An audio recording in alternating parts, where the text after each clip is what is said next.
सोलापूर शहर परिसरात अनेक ठिकाणी रिक्षात खुलेआम अत्यंत धोकादायक पद्धतीने बेकायदेशीरपणे घरगुती गॅस भरण्याचा प्रताप सुरू असून याकडे पोलीस प्रशासनाचं दुर्लक्ष होत आहे।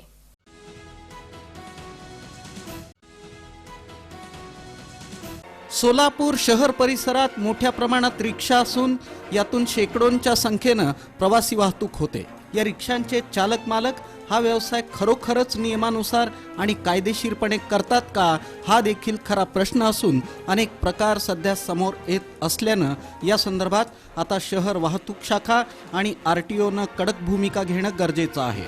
सोलापूर शहर आणि परिसरात अनेक ठिकाणी रिक्षात खुलेआम अत्यंत धोकादायक पद्धतीने बेकायदेशीरपणे घरगुती गॅस भरण्याचा प्रताप सुरू असून याकडे पोलीस प्रशासनाचं दुर्लक्ष होत असल्याने असे प्रकार बिनधास्तपणे सुरू आहेत। दाट लोकवस्ती परिसरात शासन नियम धाब्यावर बसवून मोटारीच्या सहाय्याने रिक्षात घरगुती गॅस भरण्याचा प्रताप सुरू आहे।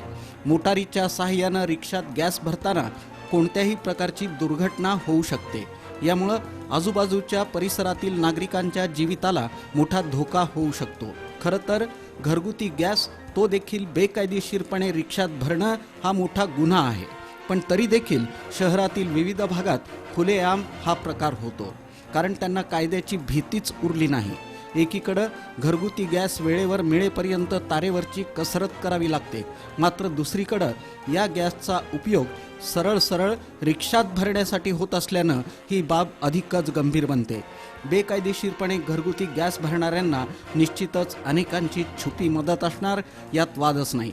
अगदी घरगुती गॅस टाकी उपलब्ध होण्यापासून ते भरेपर्यंत अनेकांचं सहकार्य असणार हेही उघड आहे। अलीकडेच नागपुरात पदपथावर गॅस फुगा विक्री करणाऱ्या विक्रेत्याच्या सिलेंडरचा स्फोट होऊन यात 5 वर्षीय मुलाचा दुर्दैवी मृत्यू झाला, तर दोघे गंभीर जखमी झाले। रिक्षात धोकादायक पद्धतीने घरगुती गॅस भरण्यामुळे अनेक भागातील नागरिकांचा जीव टांगणीला लागला आहे।